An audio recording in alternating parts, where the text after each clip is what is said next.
Handa na ba ang inyong mga puso para sa isang kwentong susubok sa inyong pananaw tungkol sa kung ano ang tunay na mahalaga? Gaano mo nga ba kakilala ang isang tao, lalo na ang iyong kabiyak?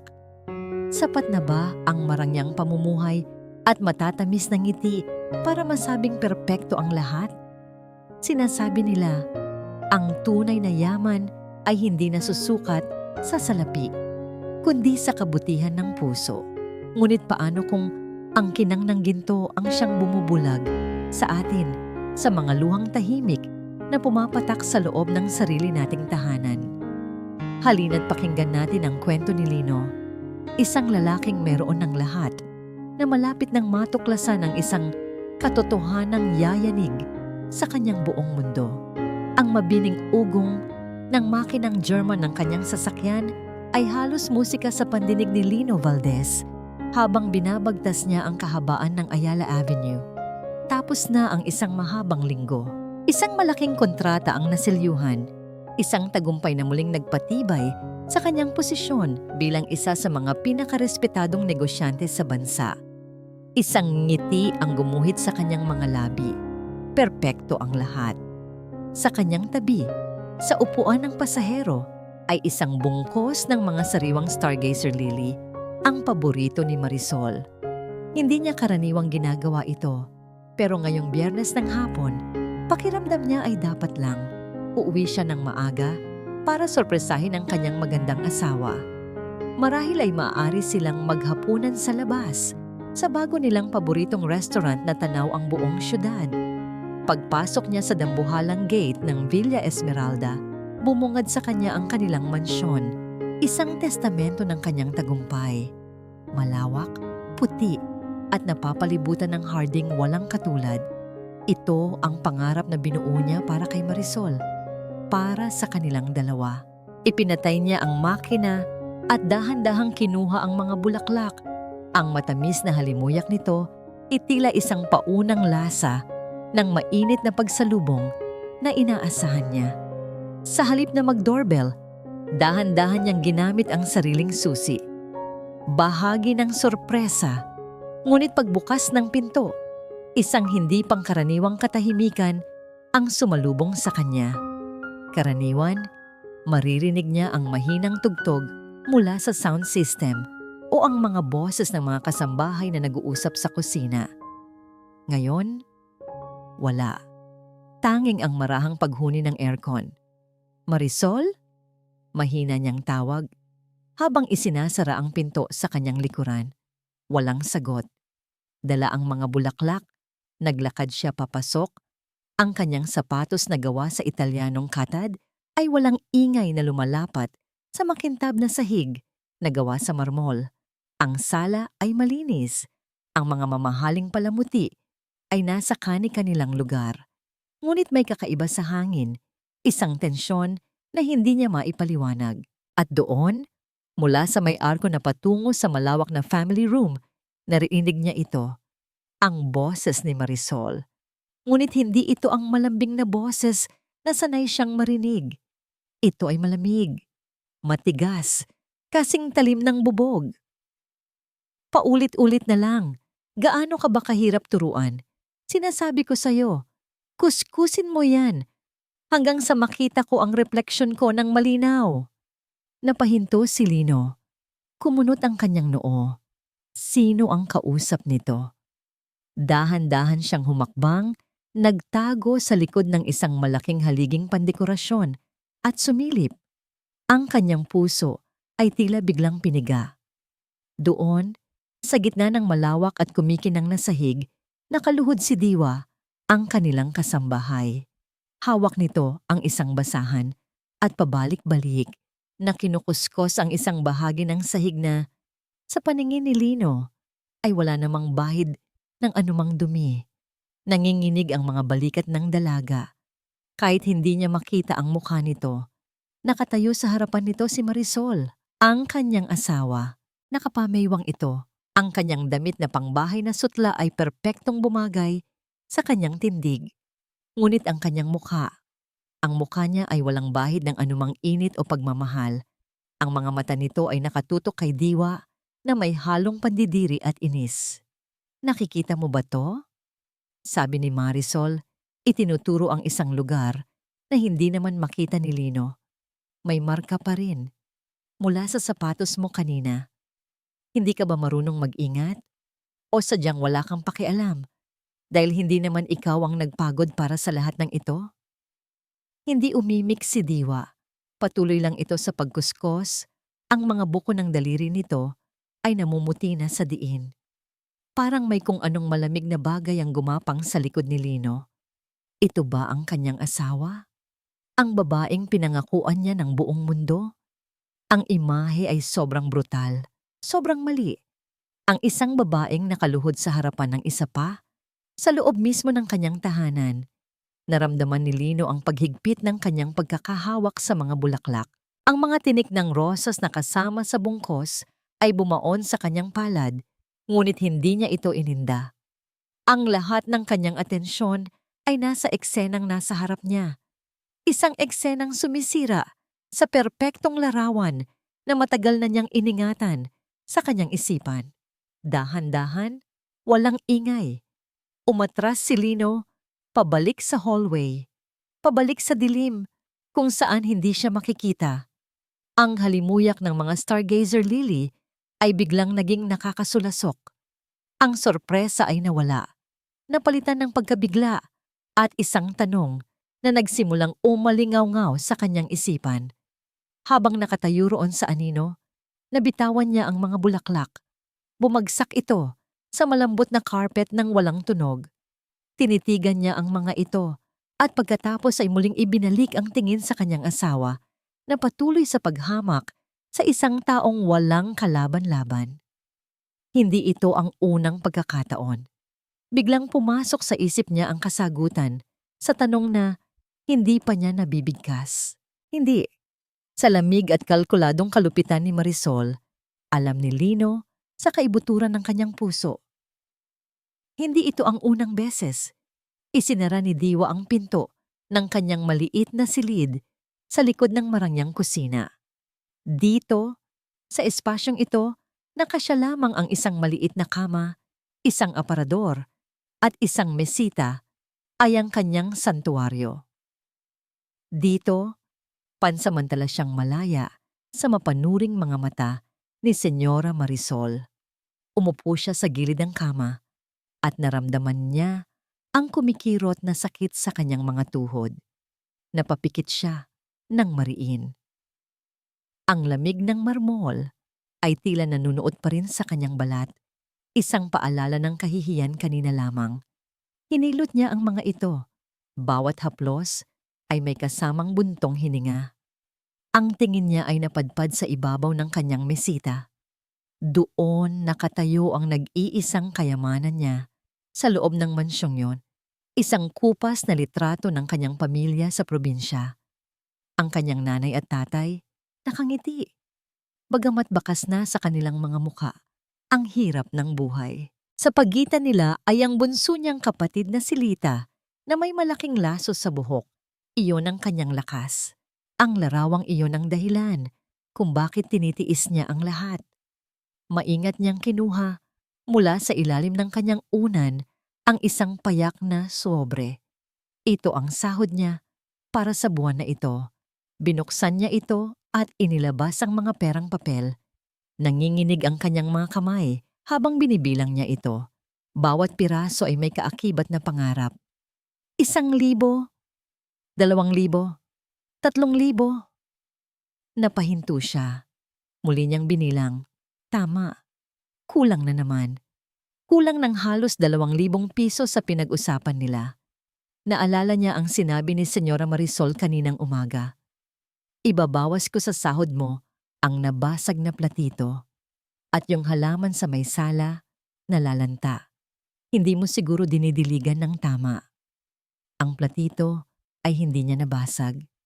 Nadulas ito sa kamay ng senyora habang nag-aayos ito ng display. At ang halaman ay dinidiligan niya araw-araw. Pero alam ni Diwa na walang saysay ang mga tuwiran. Sa mundo ni Marisol, ang salita nito ang batas. Malungkot niyang tinitigan ang pera. 2,000.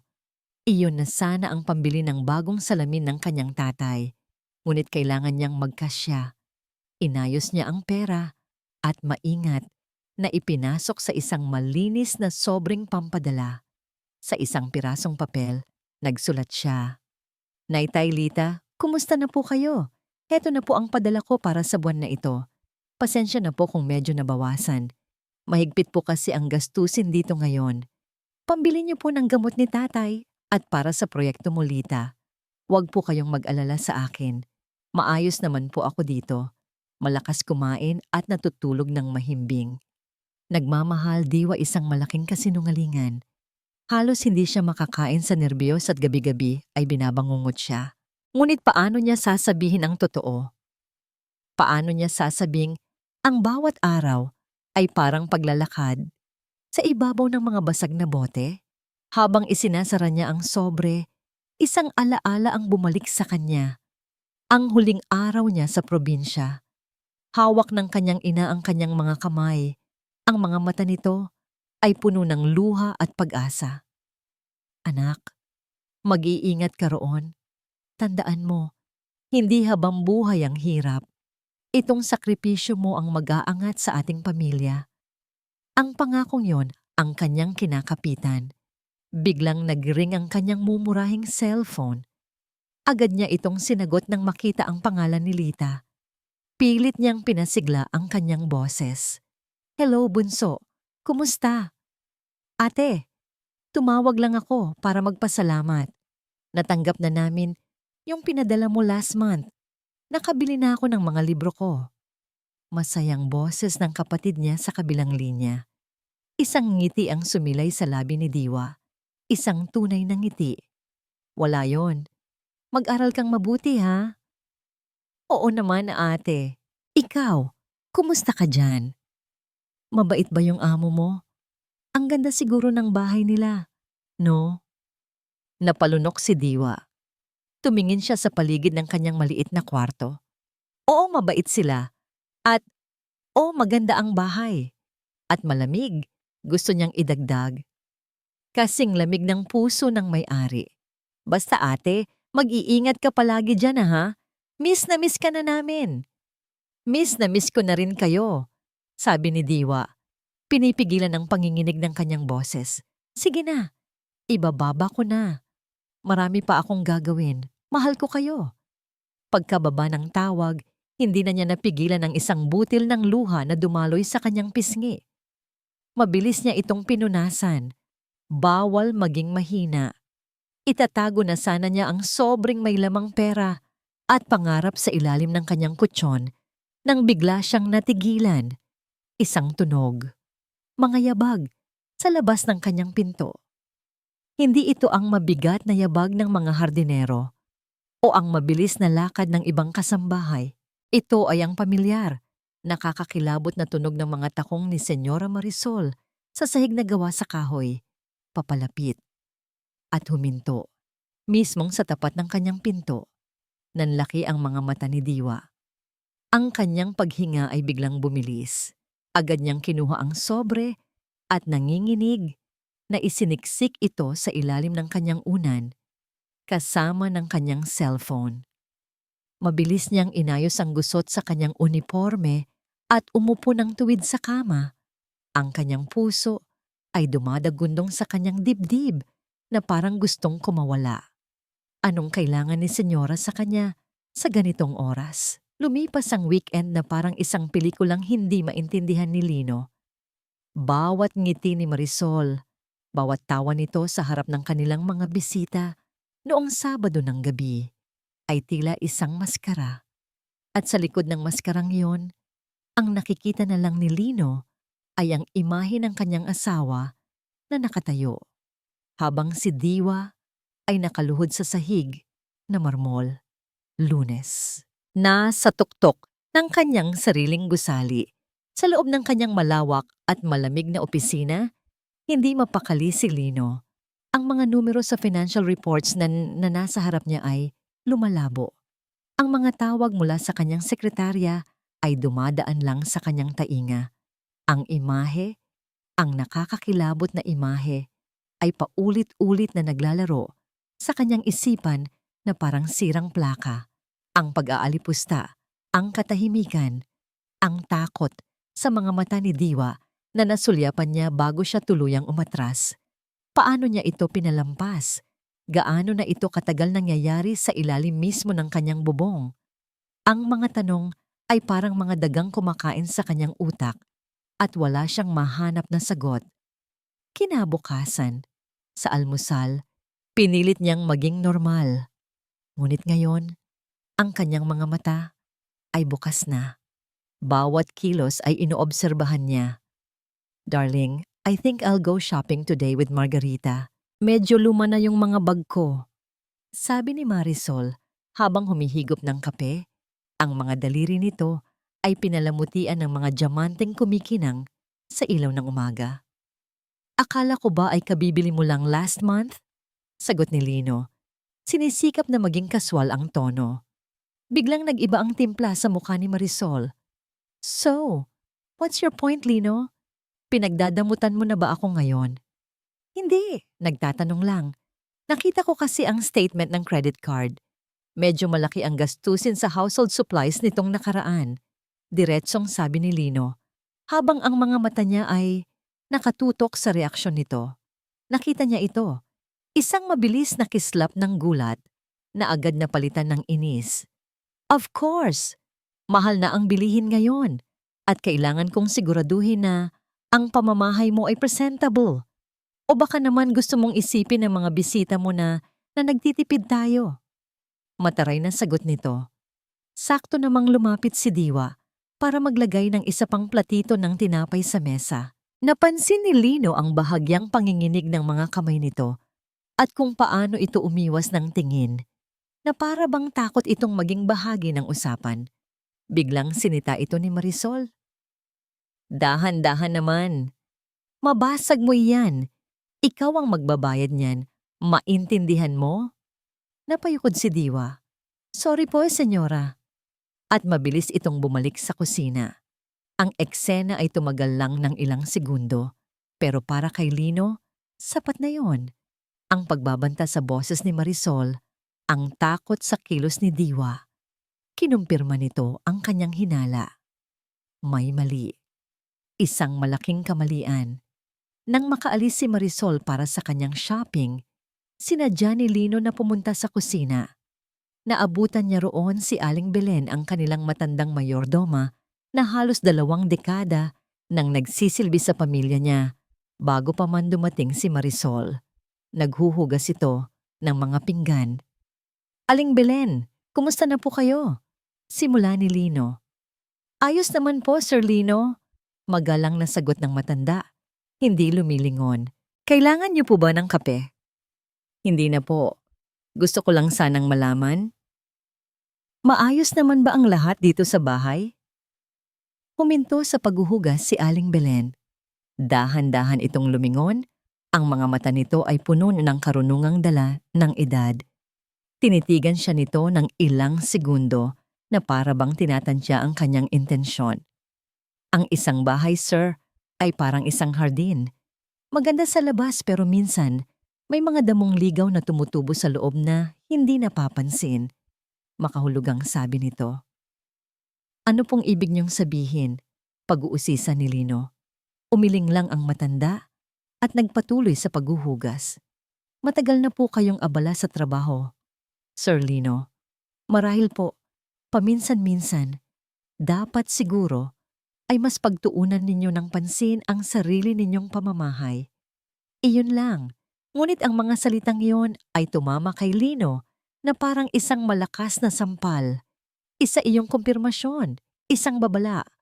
Bumalik siya sa kanyang sasakyan, pero imbes na dumiretso sa opisina, kinuha niya ang kanyang telepono. Hindi siya maaring kumilos ng walang patunay.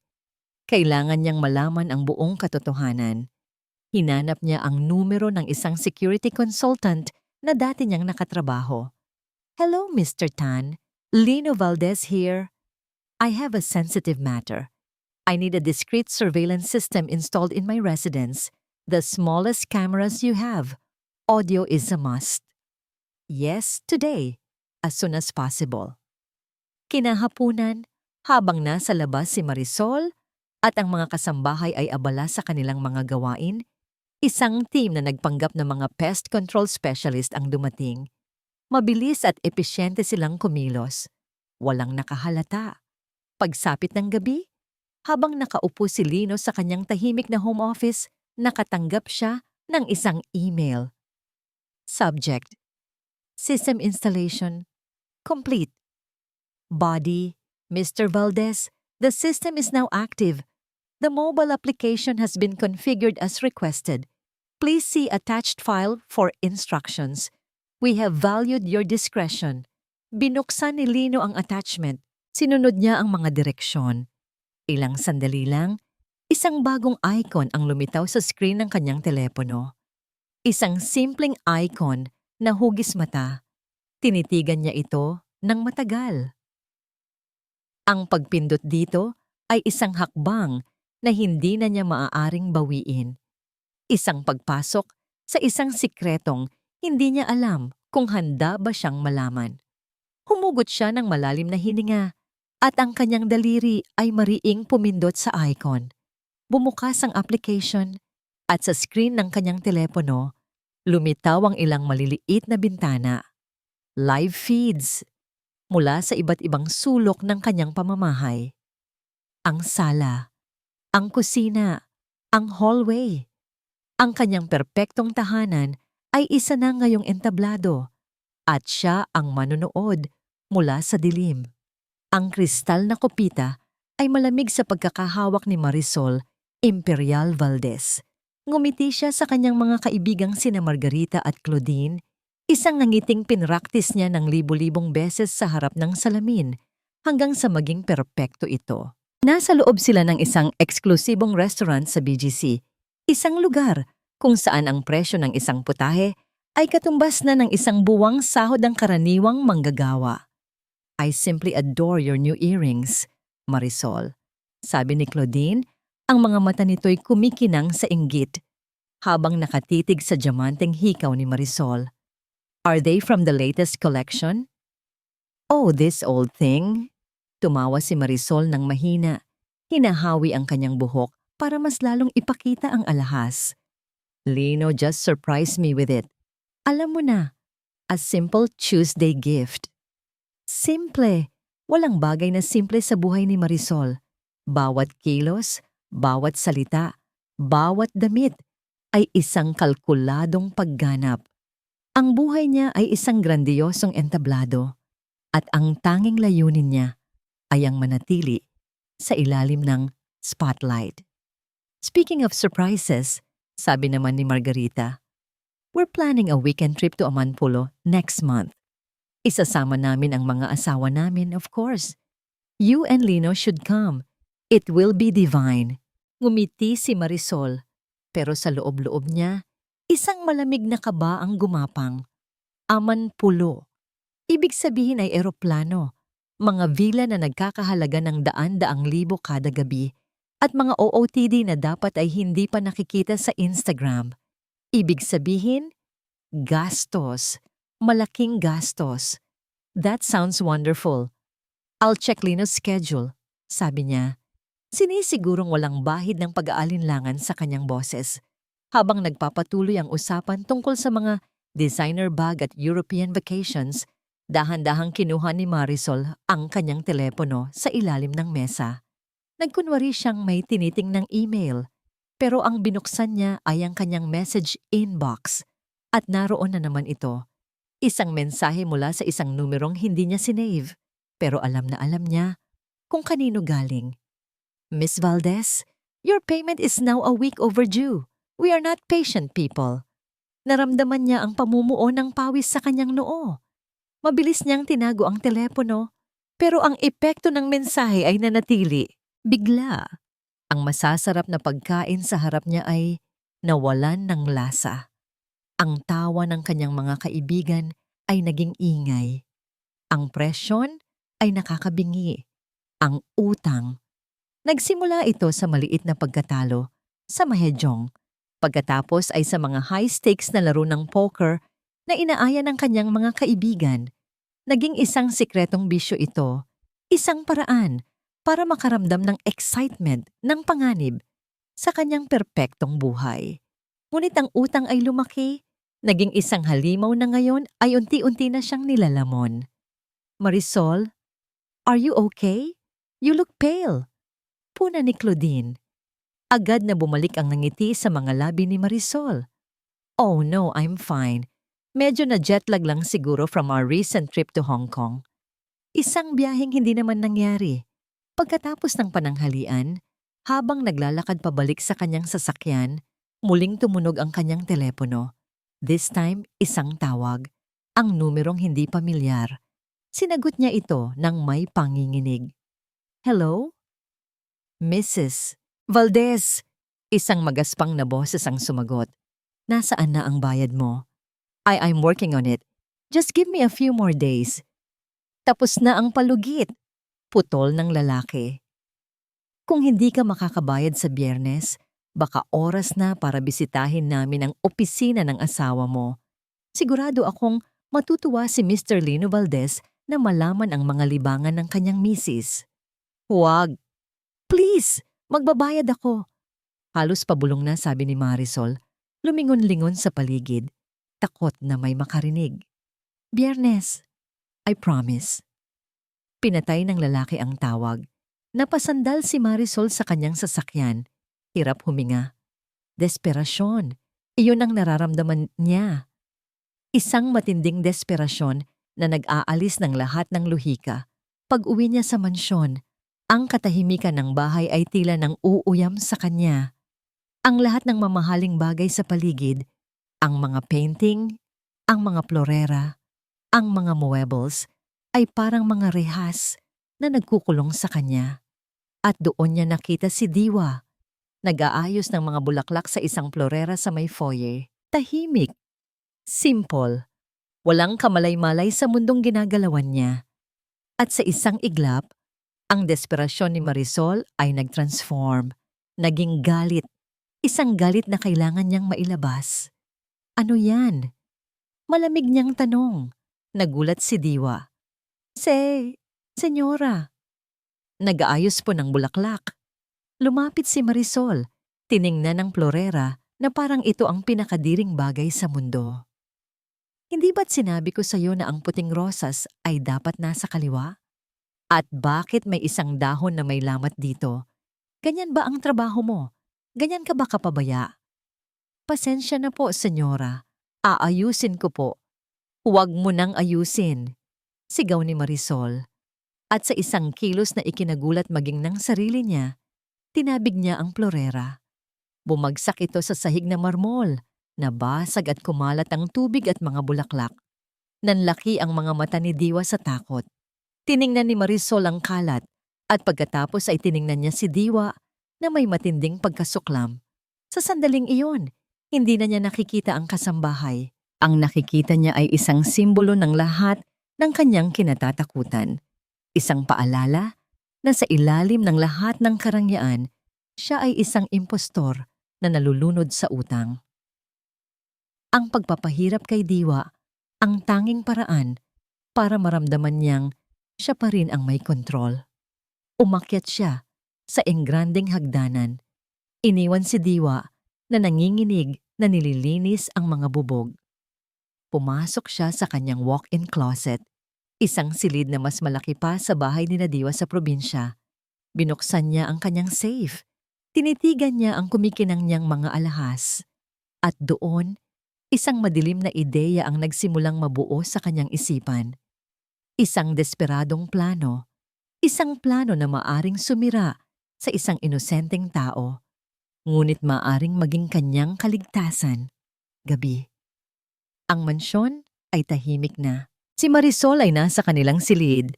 Malamang ay nagbabasa ng isang fashion magazine o nagsi-scroll sa kanyang telepono.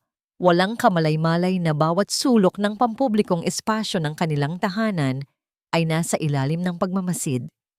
Si Lino naman ay muling nakakulong sa kanyang home office.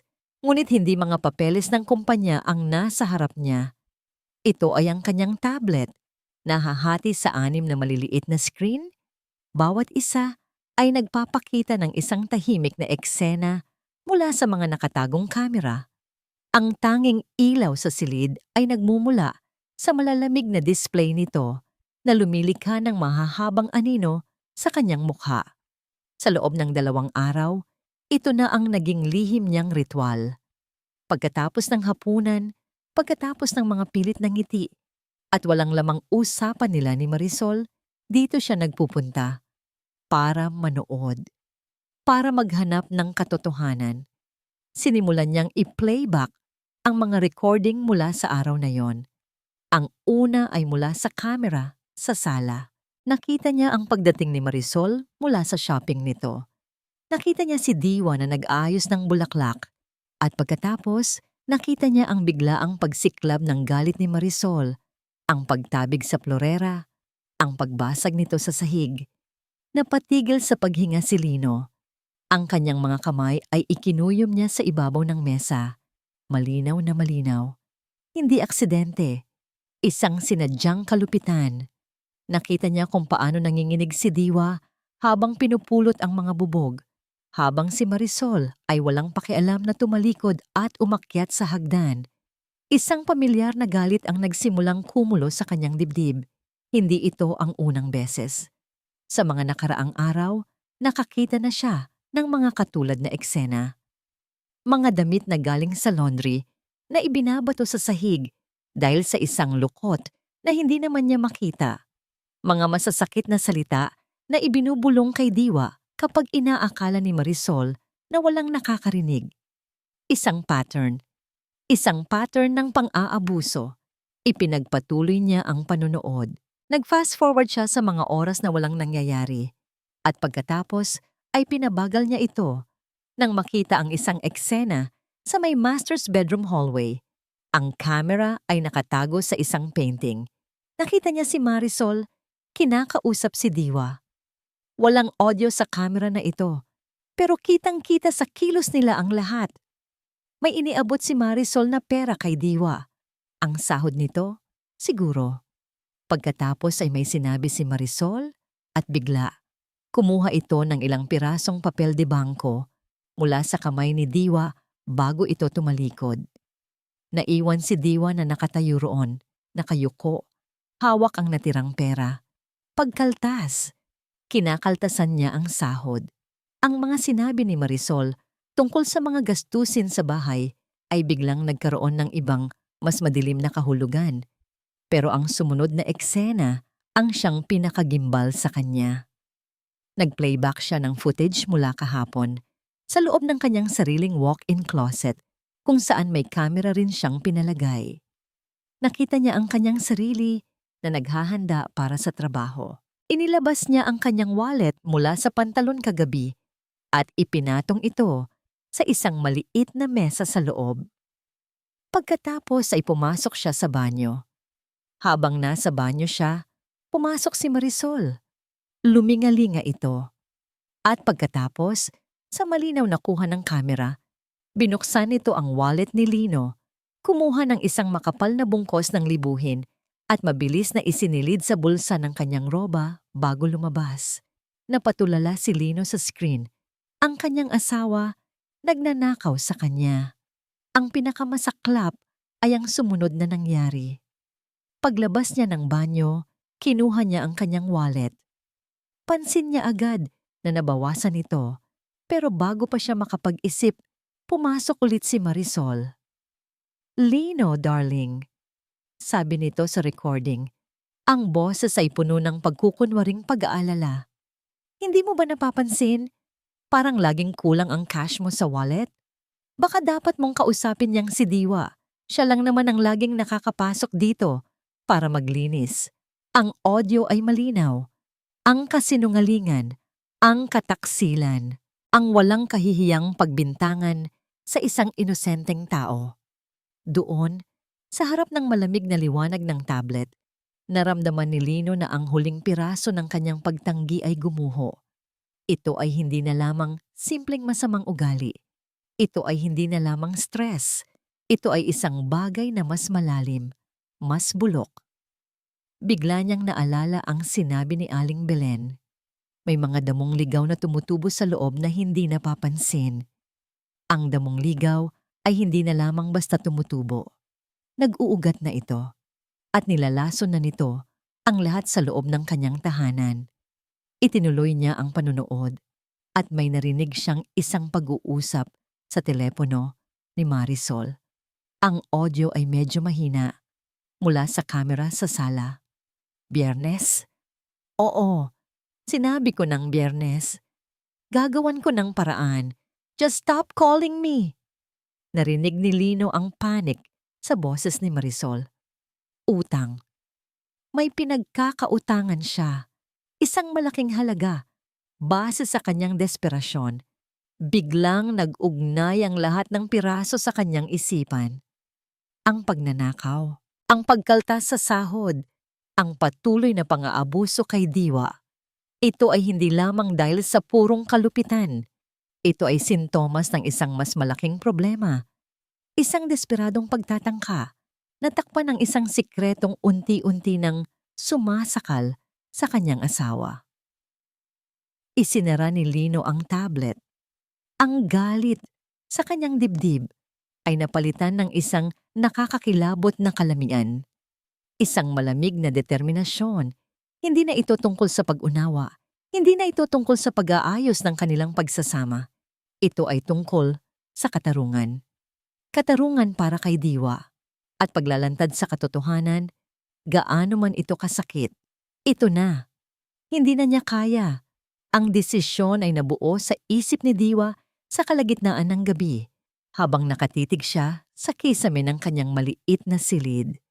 Ang bawat anino ay tila multo ng mga masasakit na salita ni Senyora Marisol. Ang bawat tunog mula sa labas ay nagpapatindig ng kanyang balahibo.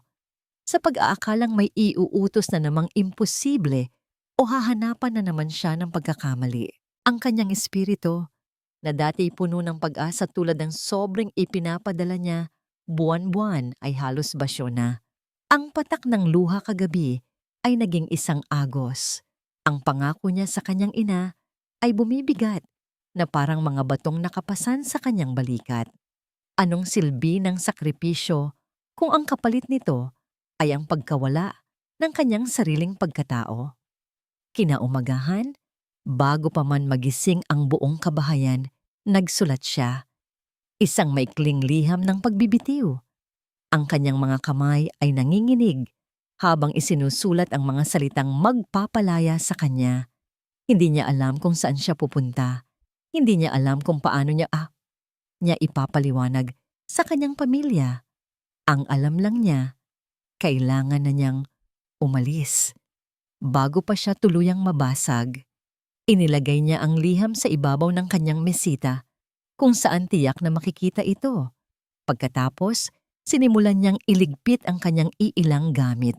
Ang mga damit na pinaglumaan, ang kanyang sipilyo, at ang pinakamahalaga sa lahat, ang litrato ng kanyang pamilya. Dahan-dahan niyang inilagay ang lahat sa loob ng isang lumang backpack. Hindi siya magpapaalam ng personal. Takot siya. Takot siyang harapin si Senyora Marisol. Baka kung ano pa ang masabi nito, kung ano pa ang ipagawa, para lamang lalo siyang ipahiya. Aalis siya ng tahimik. Nang halos handa na ang lahat, naramdaman niya ang panunuyo ng kanyang lalamunan. Kailangan niya ng tubig. Dahan-dahan, binuksan niya ang pinto ng kanyang silid at maingat na naglakad papunta sa malawak at tahimik na kusina. Ngunit hindi ito tahimik. Nakatayo roon, nakatalikod sa kanya, ay si Sir Lino. Nakasuot ito ng simpleng t-shirt at pajama pants, malayo sa karaniwan nitong suot na business suit. Nagtitimpla ito ng kape. Napahinto si Diwa. Ang puso niya ay nagsimulang kumabog ng mabilis. Ito ang amo niyang halos hindi niya nakakausap. Ang lalaking tila parte lamang ng mga mamahaling muebles sa bahay. Nariyan pero parang wala. Aatras na sana siya pabalik sa kanyang silid nang bigla itong lumingon na para bang naramdaman nito ang kanyang presensya. Nagtama ang kanilang mga mata. Agad na napayuko si Diwa. Sir, pasensya na po. Kukuha lang po sana ako ng tubig. Tinitigan siya ni Lino ng ilang segundo. Walang emosyon ang mukha nito, ngunit ang mga mata nito ay may kakaibang intensidad. Hindi ito ang tingin ng isang among tumitingin sa isang utusan. Ito ay isang tingin na tila tumatagos na para bang may hinahanap. Sandali, sabi nito. Ang boses ay mahinahon. Tumalikod ito at kumuha ng isa pang tasa. Sa harap ng nagtatakang mga mata ni Diwa, sinalinan din nito ng mainit na kape ang pangalawang tasa. Pagkatapos ay inilapag nito ang isang tasa sa isla ng kusina. Malapit sa kinatatayuan ni Diwa. Nag-angat ng tingin si Diwa. Litong-lito. Umupo ka, sabi ulit ni Lino. Umupo ito sa isang mataas na silya sa kabilang dulo ng isla. Nag-aalangan, sumunod si Diwa. Umupo siya sa dulo ng silya, handang tumayo anumang oras. Ang katahimikan sa pagitan nila ay nakakabingi. Tanging ang tunog lamang ng paghuni ng refrigerator ang maririnig. Hindi alam ni Diwa ang gagawin. Bawal silang umupo sa harap ng mga amo. Bawal makipag-usap maliban kung may iniuutos. Ang lahat ng ginagawa ni Sir Lino ngayon ay labag sa mga di nakasulat na batas ng pamamahay na ito. Hinawakan niya ang tasa. Ang init nito ay gumapang sa kanyang nanlalamig na mga kamay. Pagkaraan ng halos 1 minuto ng katahimikan, nagsalita si Lino. Ang tingin ay nasa sarili nitong tasa ng kape. Salamat sa lahat, Diwa.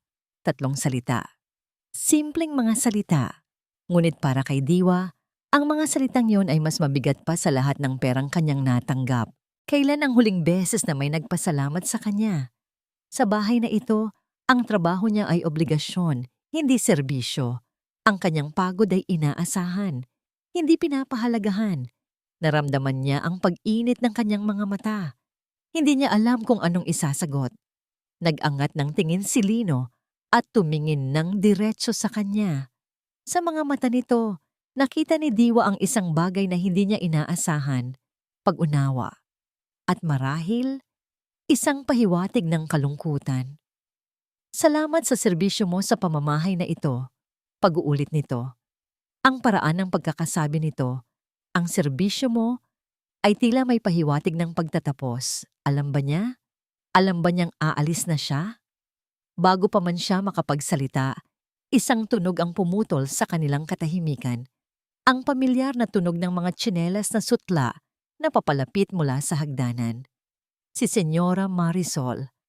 Agad na napatayo si Diwa. Ang tasa ng kape ay halos mabitawan niya. Ang mainit at payapang sandali ay biglang binuhusan ng nagyayelong tubig. Pumasok si Marisol sa kusina. Nakasuot ng roba. Huminto ito nang makita ang eksena. Si Lino at si Diwa magkaharap sa isla ng kusina. May tig-1 tasa ng kape. Ang kanyang mga mata ay agad na nanliit. Tumingin ito mula kay Lino, pagkatapos ay kay Diwa.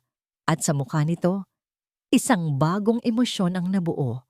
Isang pangit na kombinasyon ng pagtataka, hinala, at isang lason na nagsisimulang kumalat.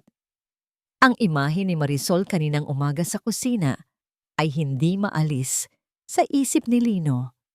Ang paraan ng pagtingin nito kay Diwa na para bang ang dalaga ay isang peste na kailangang fumigahin ay nagpatigas sa puso ni Lino at nagpatibay sa kanyang determinasyon.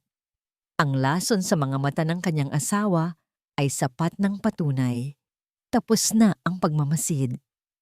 Oras na para kumilos.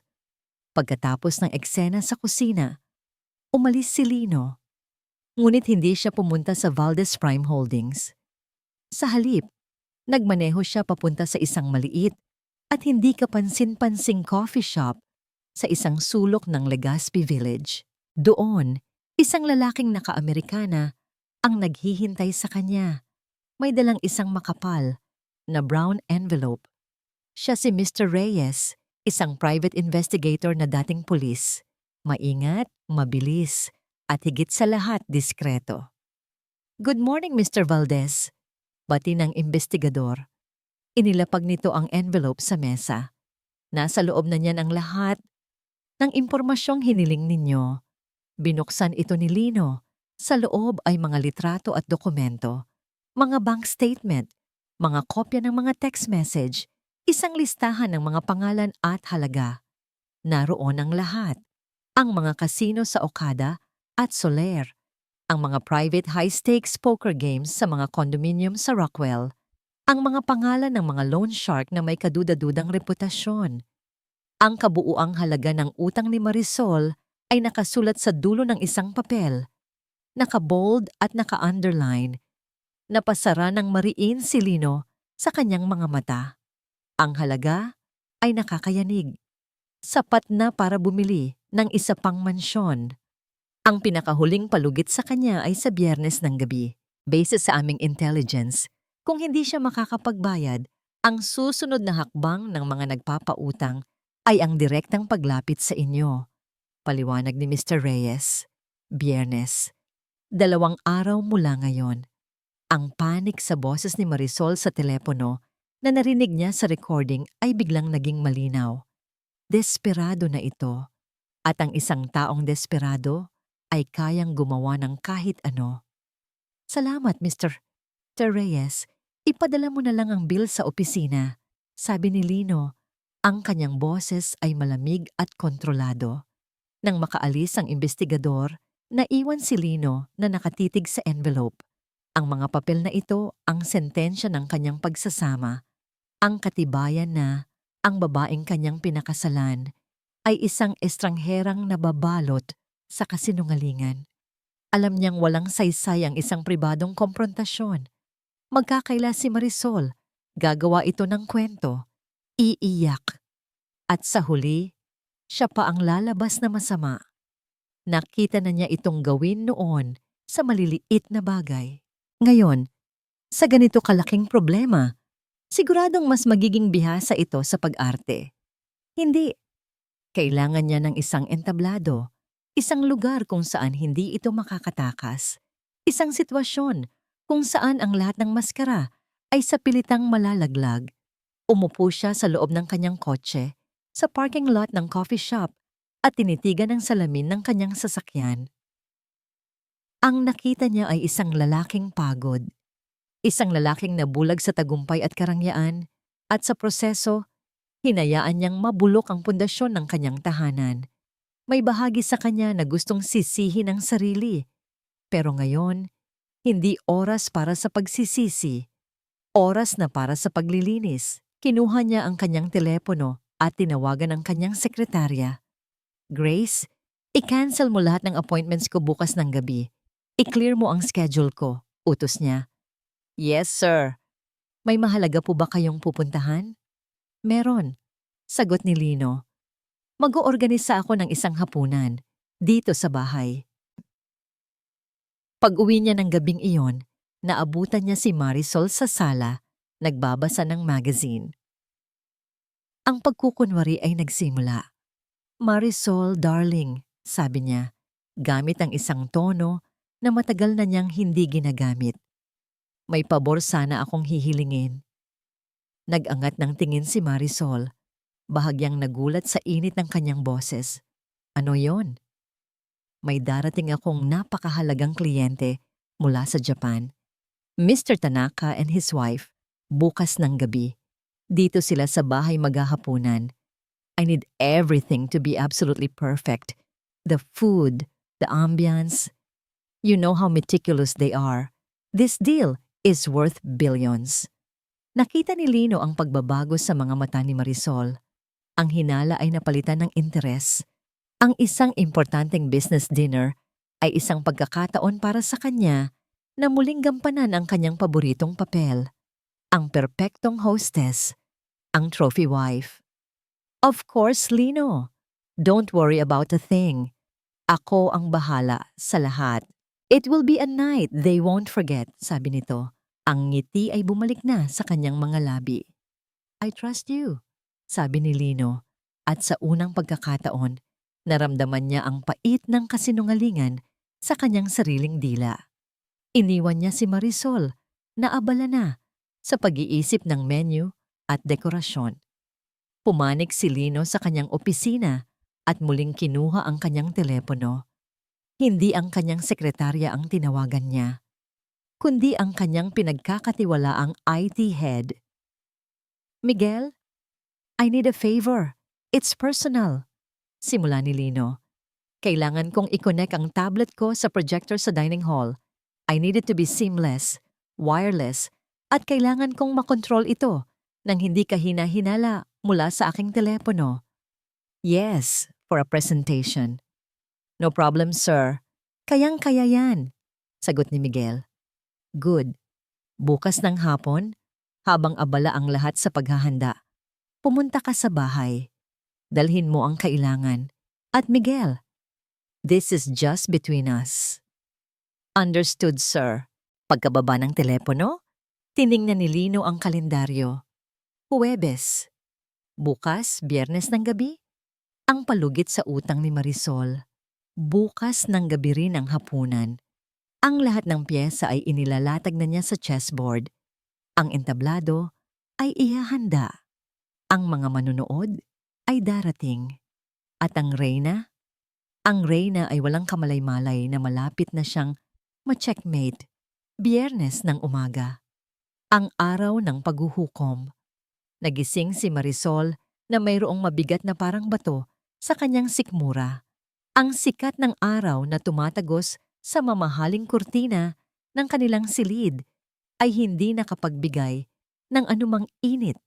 Bagkus ay tila isang spotlight na tumututok sa papalapit niyang kapahamakan. Habang naliligo, ang tanging umuukil-kil sa kanyang isipan ay ang magaspang na boses ng lalaki sa telepono. "Kung hindi ka makakabayad sa Biyernes, baka oras na para bisitahin namin ang opisina ng asawa mo." Ang banta ay parang isang malamig na kamay na humahaplos sa kanyang batok. Ang kahihiyan, ang eskandalo, ang posibilidad na malaman ni Lino ang lahat. Hindi niya iyon kakayanin. Ang perpektong kastilyong binuo niya sa loob ng maraming taon ay guguho at magiging abo. Buong araw, abala siya sa paghahanda para sa hapunan. Inutusan niya ang mga caterer, pinili ang pinakamamahaling alak, inayos ang mga bulaklak. Gumanap siya bilang perpektong may bahay. Bawat ngiti niya sa mga kasambahay, bawat malambing na sagot niya sa telepono kapag tumatawag si Lino para kumustahin ang paghahanda ay isang maskara. Sa likod nito, ang kanyang isip ay tumatakbo ng mabilis, naghahanap ng isang milagro, isang paraan para makatakas. Pagsapit ng hapon, habang nagpapahinga siya sandali sa kanyang silid, muling nag-vibrate ang kanyang telepono. Isang pamilyar na di pamilyar na numero. 6 p.m., final deadline, no more extensions. Napahawak si Marisol sa kanyang dibdib. Ang hangin ay tila ayaw pumasok sa kanyang mga baga. 6:00, 2 oras na lang.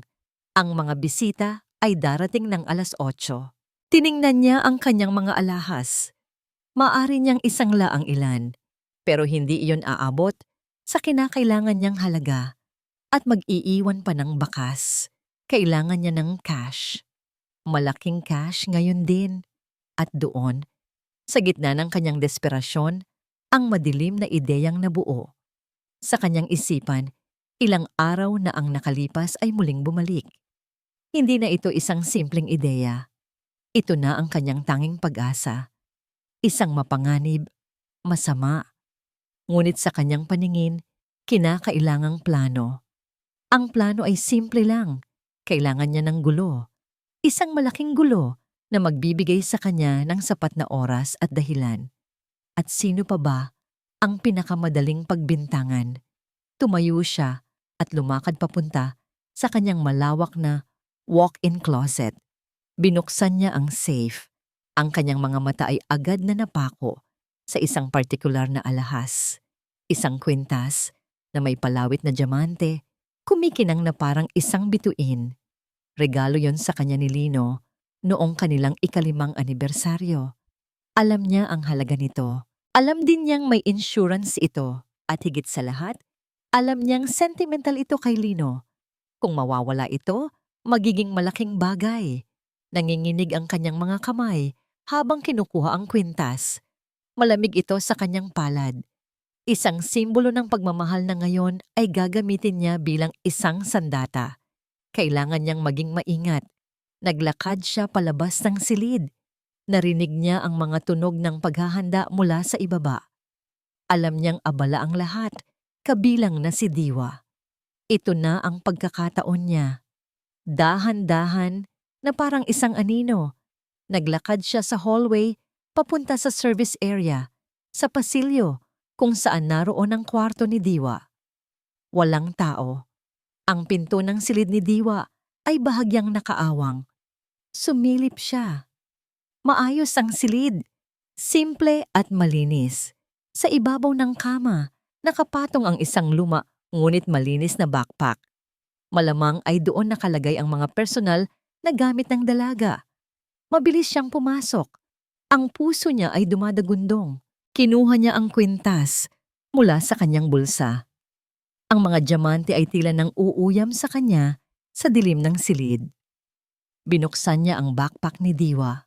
Sa loob, nakita niya ang ilang damit, isang maliit na libro at ang litrato ng pamilya nito. Sandali siyang natigilan, ngunit ang imahe ng mukha ng kanyang maniningil ay mabilis na nagpabura sa anumang bahid ng konsensya. Hindi niya lubusang ibinao ng kwintas. Isiniksik niya lang ito sa isang gilid, sa pagitan ng mga damit, kung saan madali itong makikita kung hahalongkatin ang bag. Pagkatapos, mabilis at tahimik siyang lumabas. Isinara ng bahagya ang pinto gaya ng dati. Bumalik siya sa kanyang silid na parang walang nangyari. Huminga siya ng malalim. Pinapakalma ang sarili. Tumingin siya sa salamin. Ang babaeng nakatingin pabalik ay maputla. Ang mga mata ay may lagnat ng takot at determinasyon. Ang pein ay nailagay na. Mamayang gabi, sa gitna ng hapunan, gagawa siya ng eksena. Ipapahayag niyang nawawala ang kwintas. Dahil sa desperasyon, igigiit niyang halughugin ang mga gamit ng mga kasambahay. At dahil si Diwa ang laging umaakyat sa kanilang silid para maglinis, siya ang magiging pangunahing suspect. Kapag nahanap ang kwintas sa bag nito, tapos ang laro, magkakaroon ng kaguluhan, darating ang mga pulis. Sa gitna ng lahat ng yon, si Diwa ang magiging sentro ng atensyon, ang magnanakaw. Siya naman, si Marisol ang biktima. At sa kaguluhang iyon, makakahanap siya ng paraan para makakuha ng pera mula kay Lino o kaya'y makahingi ng isa pang huling palugit mula sa kanyang mga maniningil gamit ang sitwasyon. Ngumiti si Marisol sa salamin. Isang ngiting hindi umabot sa kanyang mga mata. Isang nananggiting malamig at mapanganib. Ang bitag ay handa na. Ang hapagkainan ay larawan ng perpektong karangyaan. Ang mahabang lamesang gawa sa mahogany ay napapalamutian ng pinakamamahaling kubyertos na pilak, mga kristal na baso na kumikinang sa ilalim ng ilaw mula sa dambuhalang chandelier, at isang centerpiece ng mga puting orchid na tila lumulutang sa hangin.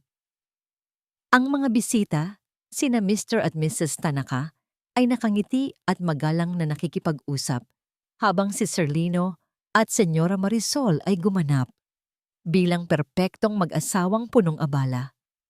Para kay Diwa, ang bawat galaw ay isang maingat na sayaw. Ang pagsalin ng alak, ang paglalapag ng bawat putahe, ang pag-alis ng mga platong tapos ng gamitin. Siya at ang dalawa pang waiter na kinuha para sa okasyon ay kumikilos ng may disiplina at katahimikan. Ngunit sa kabila ng profesionalismo, ramdam ni Diwa ang isang kakaibang tensyon sa hangin. Napapansin niya ang mga panakaw na sulyap ni Sir Lino sa kanyang asawa. Habang si Senyora Marisol ay tumatawa at nagkukwento, ang mga mata naman ni Sir Lino ay malamig at mapagmatyag, na parang isang agilang naghihintay sa tamang sandali para dumagit. Maging si Senyora Marisol ay kakaiba. Ang ngiti nito ay masyadong matamis. Ang tawa nito ay masyadong malakas. May isang uri ng nerbiyos sa ilalim ng kanyang perpektong ayos na tanging isang taong laging nakamasid sa kanya, tulad ni Diwa, ang makakapansin. Patapos na ang main course. Ang usapan ay tungkol sa negosyo, sa sining, sa mga bagay na hindi lubos na naiintindihan ni Diwa. Tahimik siyang lumapit para alisin ang plato ni Senyora Marisol at doon nagsimula ang lahat. "Sandali," sabi ni Marisol. Ang boses nito ay biglang naging seryoso na pumutol sa masayang usapan. Hinawakan nito ang kanyang leeg. Ang mga daliri ay naghahanap. "Nasaan na?" Lumingon ang lahat sa kanya. "What is it, darling?" tanong ni Lino. Ang tono ay kalmado. Halos inaasahan na ang mangyayari. "Ang kwintas ko," sabi ni Marisol. Ang kanyang boses ay nagsimulang manginig. "Ang diamanteng kwintas na regalo mo sa akin. Suot ko ito kanina bago ako bumaba. Pero ngayon, wala na." Tumingin siya sa paligid ng mesa. Sa sahig, ang kanyang mga mata ay nanlalaki sa pagkukunwaring gulat. "Baka naman naiwan mo lang sa itaas, Mrs. Valdez?" Magalang na sabi ni Mrs. Tanaka. "Hindi, imposible." Giit ni Marisol, tumatayo na ngayon.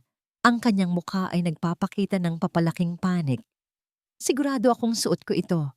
At ang tanging lumapit sa akin ng malapitan nitong huli ay siya." Isang daliri ang itinuro. Ang daliring iyon ay nakatutok, diretso, kay Diwa. Ang lahat ng hangin sa silid ay tila ninakaw mula sa mga baga ni Diwa. Ang lahat ng dugo sa kanyang mukha ay tila bumagsak sa kanyang mga paa. Ang mga mata ng lahat, ng mga bisita, ng ibang waiter, at ni Sir Lino ay napako sa kanya. Ako po." Halos hindi makapaniwalang bulong ni Diwa. "Oo, ikaw." Akusa ni Marisol. Ang kanyang boses ay tumataas na. "Sino pa ba? Ikaw ang laging nasa paligid. Baka noong inaalis mo ang plato ko, dinukot mo." "Hindi po. Hindi ko po magagawa yan." Depensa ni Diwa. Ang kanyang boses ay nanginginig sa takot at kahihiyan. Naramdaman niya ang mga luhang namumuo sa kanyang mga mata. "Marisol, calm down," sabi ni Lino. Ngunit may kakaibang kalamigan sa kanyang boses na para bang isa lamang siyang manonood sa isang dula. "Huwag mo akong sabihang kumalma, Lino. Isang napakahalagang alahas ang nawawala," sigaw ni Marisol. Pagkatapos ay bumaling siya sa mga gwardya na nakaposte sa labas ng dining hall. "Guard, halik kayo rito. Huwag ninyong paalisin ang babaeng yan." Pumasok ang dalawang gwardya. Ang kanilang mga mukha ay naguguluhan. Ang perpektong hapunan ay naging isang eksena ng krimen. "Gusto kong kapkapan ninyo siya," utos ni Marisol. "Senyora, hindi po." Nagsusumamong sabi ni Diwa. Ang mga luha ay malayang dumadaloy na ngayon. Ang kahihiyan ay parang isang kumunoy na humihila sa kanya pababa. "Stop this, Marisol. This is humiliating," sabi ni Mr. Tanaka, halatang hindi na komportable. "Humiliating? Ang manakawan sa sarili kong pamamahay? Yan ang humiliating." Sigaw pabalik ni Marisol. Tumingin siya kay Diwa na may matinding galit. "Kung hindi mo aaminin, kung wala sa'yo, edi hahalugugin natin ang mga gamit mo sa harap ng lahat ng tao." Ang banta ay nakabitin sa hangin. Mas matalim pa sa lahat ng kutsilyos sa mesa. Para kay Diwa, iyon na ang sukdulan. Ang akusahan siya ay isa. Ngunit ang ipahiya siya sa ganitong paraan, sa harap ng mga taong ito. Ngunit bago pa man may makakilos, tumingin si Marisol sa isa sa mga gwardya. "Sundin mo ako. Ituturo ko sa iyo ang kwarto niya." At naglakad ito palabas. Ang bawat hakbang ay puno ng nag-aapoy na pagtitiwala. Naiwan si Diwa na nakatayo sa gitna ng silid, nanginginig, umiiyak, at nag-iisa. Ang mga mata ng lahat ay nakatutok sa kanya, puno ng pagdududa at awa. Tumingin siya kay Sir Lino. Naghahanap ng kahit anong tulong. Ngunit ang amo niya ay nakaupo lang. Ang muka ay hindi mabasa. Naghihintay. Ilang sandali lang ang lumipas, ngunit para kay Diwa, iyon ay isang walang hanggan. Pagkatapos, bumalik si Marisol. Ang kanyang muka ay puno ng tagumpay. At sa kanyang kamay, hawak niya ito. Itinaas para makita ng lahat. Ang kumikinang na diamanteng kwintas. Ayan! Sigaw niya. Ang boses ay matagumpay. Itinapon niya ang kwintas sa mesa kung saan ito gumawa ng isang malakas na kalansing. Nakita sa loob mismo ng bag niya. Nakatago sa ilalim ng kanyang mga damit. Ano ngayon ang masasabi mo, ha? Magnanakaw. Isang ahas na pinatuloy ko sa aking pamamahay. Ang salitang ahas ay tumama kay Diwa na parang isang malakas na sampal. Tumingin siya sa kwintas. Pagkatapos ay sa nag-aapoy na mga mata ni Marisol. Wala na siyang masabi. Ang kanyang mundo ay gumuho. Isang nakabibinging katahimikan ang bumalot sa dining hall. Ang tanging maririnig ay ang mahinang paghikbi ni Diwa at ang naghahabol na paghinga ni Marisol na tila lasing sa kanyang tagumpay. Nakatayo siya roon, ang dibdib ay nakaumbok. Ang mga mata ay nag-aapoy, naghihintay sa papuri, sa simpatya, sa pagkondena ng lahat kay Diwa. Ang mga bisita, sina Mr. at Mrs. Tanaka ay hindi makapagsalita. Ang kanilang mga mukha ay nagpapakita ng pagkabigla at di pagkakaunawaan. Ang mga waiter ay nakatayo sa isang sulok, nakayuko. Si Diwa ay parang isang estatwang gawa sa asin. Ang kanyang mga luha ang tanging patunay na siya ay buhay pa. Lahat sila ay naghihintay sa kanyang hatol. Sa hatol ni Lino Valdez, ang hari ng kastilyong ito. Tinitigan ni Lino ang kanyang asawa. Ang galing nitong umarte. Ang perpektong pagganap bilang biktima. Kung hindi lang niya alam ang katotohanan, marahil ay maniniwala rin siya. Marahil ay siya pa mismo ang tatawag ng pulis. Ngunit alam niya, at ang kaalamang yon ang nagbigay sa kanya ng isang nakakakilabot na kapayapaan. Dahan-dahan, tumayo si Lino. Inayos niya ang kanyang coat, isang simpleng kilos na tila nagpahinto sa oras. Ang lahat ng mata ay napunta sa kanya. Well, that was quite a performance, Marisol. Sabi niya. Ang kanyang boses ay kalmado, ngunit may talim na kayang humiwa ng bakal. Kumunot ang noo ni Marisol. Performance? Lino, ninakawan ako. Sa harap mo mismo. Huminahon ka, sabi ni Lino. Bago tayo tumawag ng pulis, bago tayo magbitiw ng anumang hatol, may gusto muna akong ipakita sa inyong lahat. Isang maikling presentasyon, kung maaari. Tumingin siya kay Mr. Tanaka. Pasensya na sa abala, Mr. Tanaka. I assure you, this is relevant to the integrity of my household, which I believe reflects the integrity of my business. Tumangango si Mr. Tanaka. Ang kanyang mukha ay seryoso. Nag-aabang. Kinuha ni Lino ang kanyang telepono mula sa kanyang bulsa. Sa isang simpleng pag-swipe at pag-tap, isang maliit na click ang narinig. At ang malaking puting pader sa likod ng hapagkainan ay biglang nagliwanag.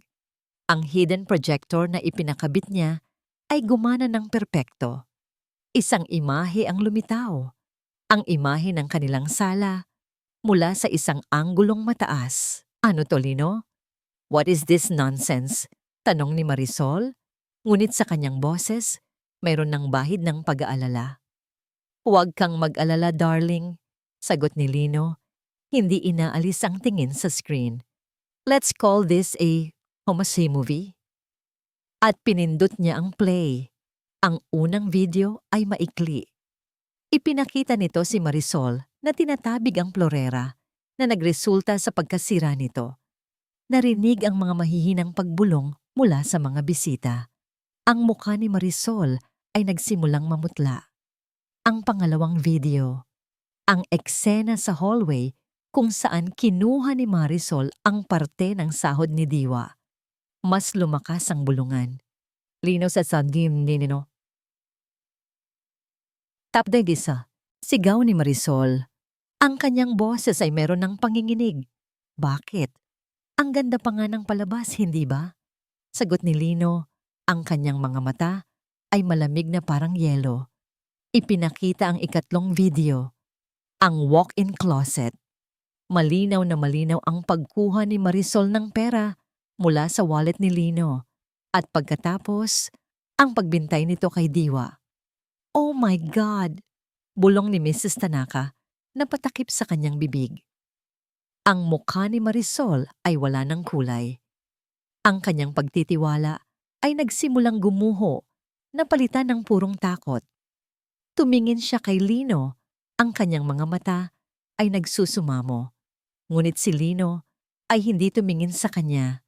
Ang kanyang atensyon ay nasa huling at pinakamatinding ebidensya.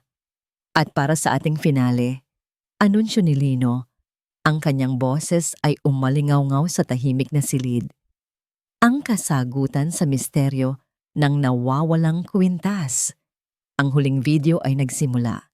Ipinakita nito ang hallway papunta sa kwarto ni Diwa. At pagkatapos, malinaw na lumabas si Marisol, lumingalinga, at mabilis na pumasok sa silid. Lumipas ang ilang segundo at lumabas siyang muli na para bang walang nangyari. Ang video ay walang audio, ngunit hindi na nito kailangan. Ang mga imahe ay nagsasalita ng mas malakas kaysa sa anumang salita. Tapos na ang video. Nananatiling bukas ang projector. Ang liwanag nito ay tumatama sa mukha ni Marisol na ngayon ay basang-basa na ng luha. Ngunit hindi ito ang luha ng isang biktima. Ito ang luha ng isang taong nahuli, ng isang taong wala nang matatakbuhan. Tumingin si Lino sa kanya. Ang lahat ng galit, ang lahat ng sakit na kanyang naramdaman sa mga nakaraang araw ay nagkristal sa isang tanong. Mayroon ka pa bang gustong sabihin, Marisol? Umiling si Marisol. Ang kanyang mga hikbi ay naging hagulgol. Sinubukan niyang magsalita, ngunit walang boses na lumabas. Ang kanyang maskara ay hindi lang nahulog. Ito ay dinurog, pinulbos, sa harap ng lahat ng taong gusto niyang pahangain. Bigla, sa gitna ng kanyang pag-iyak, bumagsak siya sa sahig. Ang kanyang mga tuhod ay lumagapak sa marmol. Sa mismong sahig kung saan pinilit niyang paluhurin si Diwa, ilang araw lang ang nakalipas. Ang kanyang katawan ay nayanig sa bawat hagulgol, isang larawan ng ganap na pagkatalo. Ang hatol ay naibigay na, at hindi ito nagmula kay Lino. Nagmula ito sa katotohanan. Walang nagsalita habang isa-isang nagpaalam ang mga bisita. Walang mga kamay na nag-abot para makipagkamay. Tanging mga tango lamang na puno ng awa at pag-unawa. Si Mr. Tanaka, bago tuluyang umalis, ay tinapik lamang si Lino sa balikat. Ang kilos na yon ay nagsabi ng lahat. Ang deal ay tuloy, at ang respeto niya kay Lino ay mas lalong tumibay. Nang tanging sila na lang ang naiwan sa malawak na dining hall, ang katahimikan ay mas naging mabigat. Si Marisol ay nakaupo pa rin sa sahig. Ang kanyang mamahaling damit ay gusot. Ang kanyang perpektong makeup ay wasak na dahil sa luha. Hindi na siya ang reyna ng mansyon. Isa na lamang siyang talunang bilanggo sa sarili niyang kastilyo. Tumayo si Lino at lumapit sa kanya. Hindi ito umupo sa tabi niya. Nanatili itong nakatayo. Isang tore ng malamig na desisyon. Bakit, Lino? Basag na tanong ni Marisol. Ang boses ay paos. Bakit kailangang sa ganitong paraan? Dahil ito lang ang paraan para makita mo ang katotohanan, Marisol. Sagot ni Lino, walang bahid ng galit, tanging isang malalim na pagod. Ang katotohanan tungkol sa'yo, at marahil ang katotohanan tungkol sa akin, sa kung paano ko hinayaan na umabot tayo sa ganito. Tumingala si Marisol, ang kanyang mga mata ay puno ng desperasyon. Patawarin mo ako, Lino. Please, magbabago ako. Itatama ko ang lahat. Umiling si Lino. Ang kapatawaran ay hindi isang salita lang, Marisol. At ang pagbabago ay hindi mangyayari sa loob ng isang gabi. Kailangan mo ng tulong. Propesyonal na tulong. Para sa iyong pagsusugal. At para sa kung ano man ang nagtulak sa iyo na maging ganito. Huminga siya ng malalim. Maghihiwalay tayo ng tirahan. Bibigyan kita ng sapat para makapagsimula ka ulit. Pero kailangan mong harapin ang mga utang mo. Ibebenta ko ang ilan sa mga alahas mo para bayaran sila. At kailangan mong magpagamot. Wag, Lino. Wag mo namang gawin to pag mamakaawa niya. Ito ang pinakamabuting paraan, mariing sabi ni Lino, para sa'yo at para sa akin. Marahil balang araw, kapag nahanap mo na ulit ang sarili mo, maaari tayong mag-usap. Pero ang pagsasama natin, ang kasal natin, tapos na ito ngayong gabi. Tumalikod si Lino. Iniwan siyang humahagulgol sa sahig na marmol. Wala na siyang maramdamang galit. Wala na rin ang pagmamahal. Tanging isang malawak na espasyo ng kalungkutan at ang pangangailangang itama ang isang malaking pagkakamali. Nasa loob ng kanyang silid, narinig ni Diwa ang lahat. Ang pag-alis ng mga bisita, ang mahinang pag-uusap. Ang hagulgol ni Senyora Marisol. Nakaupo siya sa gilid ng kanyang kama. Ang kanyang backpack ay nasa tabi niya pa rin. Handa nang umalis. Ngunit hindi siya makagalaw. Ang kanyang isip ay isang ipo-ipo ng mga emosyon. Gulat, takot, awa, at isang maliit na pakiramdam ng paglaya. May kumatok sa kanyang pinto. Dahan-ahan siyang tumayo para buksan ito. Si Sardolino. Nakatayo ito roon. Ang mukha ay pagod, ngunit ang mga mata ay malinaw. May dala itong isang sobre. Diwa, sabi nito. Ang boses ay mahina. Pwede ba tayong mag-usap? Tumangulang si Diwa at pinapasok niya ito. Umupo si Lino sa nag-iisang silya sa silid, habang si Diwa ay nanatili sa gilid ng kama. Wala akong sapat na salita para humingi ng tawad sa'yo, simula ni Lino. Sa lahat ng nangyari sa'yo sa ilalim ng aking bubong, naging bulag ako, Diwa. Isang duwag na nagtago sa likod ng aking trabaho at hinayaan kang masaktan. Patawarin mo sana ako. Ang sinseridad sa boses nito ay tumagos sa puso ni Diwa. Ito ang unang pagkakataon na may humingi ng tawad sa kanya sa bahay na yon. Tumulo ang kanyang mga luha, ngunit iba na ang dahilan ngayon. Alam ko na alis ka na, sabi ni Lino. Tinitingnan ang backpack. At naiintindihan ko, karapatan mo iyan. Inabot nito ang sobre. Ito ang lahat ng sahod na kinaltas sa'yo na may kasamang danyos para sa lahat ng hirap na dinanas mo. Hindi nito mabubura ang sakit, pero sana makatulong ito sa'yo at sa pamilya mo na makapagsimula ulit. Nanginginig na tinanggap ni Diwa ang sobre. Makapal ito. Napakakapal. Pero may isa pa sana akong gustong ialok sa'yo. Pagpapatuloy ni Lino. Tumingin ito ng diretso sa kanyang mga mata. Nakita ko ang iyong dignidad, Diwa. Sa kabila ng lahat, hindi ka nawalan ng dangal. Ang katangiang yan ang kailangan ko sa aking kumpanya. Nagulat si Diwa. Po, hindi ko po maintindihan. Ayokong maging kasambahay ka na lang habang buhay. May potensyal ka. Gusto kitang bigyan ng pagkakataon. Isang posisyon sa aming kumpanya sa ilalim ng Hospitality and Services Department. Magsisimula ka bilang trainee. Mag-aaral ka. Bibigyan kita ng tamang sahod at lahat ng benepisyo. Ang tanging hinihiling ko ay ang sipag at katapatan na ipinakita mo na. Natulala si Diwa. Mula sa isang akusadong magnanakaw, ngayon ay inaalok siya ng isang pangarap. Isang bagong simula na hindi niya kailanman inakala na posible. Sir, bakit po? Iyon lang ang tanging lumabas sa kanyang bibig. Isang maliit at malungkot na ngiti ang sumilay sa labi ni Lino. Dahil kailangan kong itama ang mga pagkakamali ko. At dahil naniniwala ako na ang mga taong tulad mo na may mabuting puso at matatag na diwa ang nararapat na umasenso sa buhay. Makalipas ang ilang buwan. 1. Isang babae na nakasuot ng eleganteng uniforme ng Valdez Prime Holdings ang kumpiyansang naglalakad sa lobby ng gusali.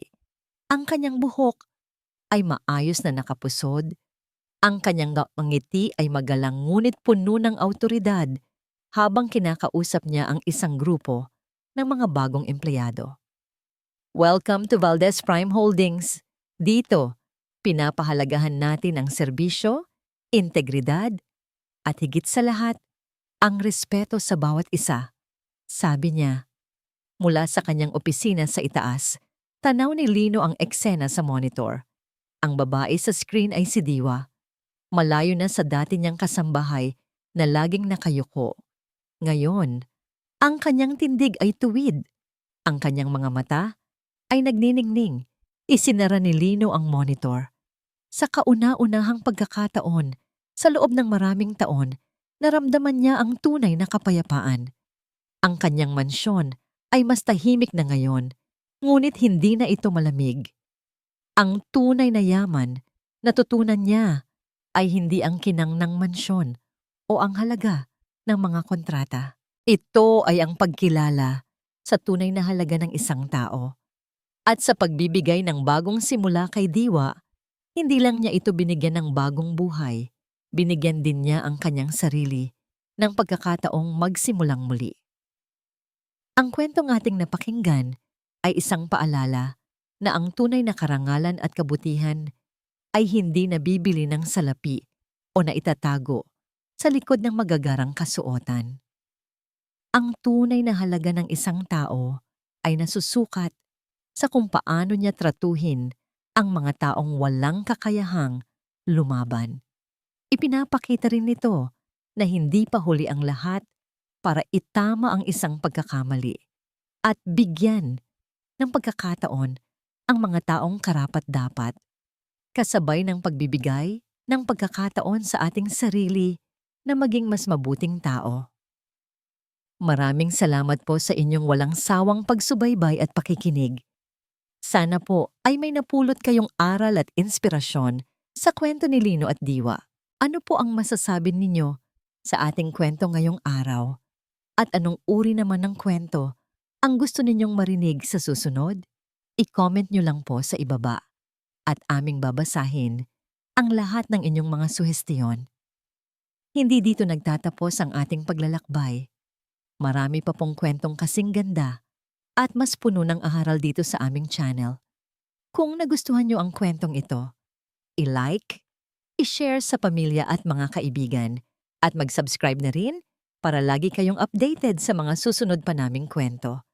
I-click nyo ang notification bell para kayo ang unang makarinig kapag may bago kaming upload. Pagpalain po kayo ng Panginoon, kayo at ang inyong buong pamilya. Hanggang sa muli!